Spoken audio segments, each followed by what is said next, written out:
ഒരു കൊതുകിനെ പോലും വേദനിപ്പിക്കാത്ത നേതാക്കളാണ് നമ്മളെ മുൻഗാമികൾ.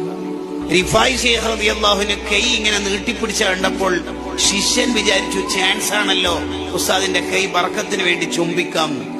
ഓടിപ്പോയി ചുംബിക്കുന്ന സമയത്ത് റിഫായി ശൈഖ്, എല്ലാ മോനെ എന്താടാ ഉസ്താദേ, ഒരു കൊതുക് എന്റെ കയ്യിൽ നിന്ന് എന്റെ ബ്ലഡ് കുടിക്കുകയായിരുന്നു.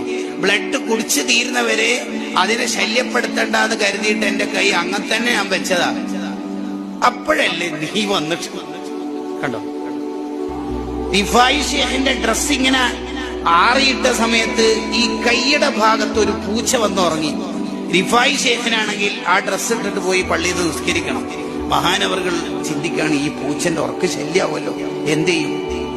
മെല്ലെ ഈ കുപ്പായത്തിന്റെ ഈ ഭാഗത്ത് കത്രികനെ കൊണ്ട് പീസാക്കി ആ കൈന്റെ ഭാഗം അവിടെ തന്നെ. എന്നിട്ട് കൈയില്ലാത്ത കുപ്പായുമായിട്ട് പള്ളി കൊണ്ട് നിസ്കരിച്ചിട്ട് വന്നു. നിസ്കാരം കഴിയുമ്പോൾ മൂപ്പര് ഉറക്കത്ത് നിന്നിട്ട് പോയിട്ടുണ്ട്. അതെടുത്തിട്ട് ഇവിടെ ഫിറ്റാക്കി. കണ്ടോ, ജാടയില്ലല്ലോ, അഹങ്കാരമില്ലല്ലോ, ഒന്നുമില്ലല്ലോ. ആരെയും വേദനിപ്പിക്കും, ആരെയും പ്രയാസപ്പെടുത്തരുത്, ഒരാളുടെയും കുറ്റം പറയരുത്.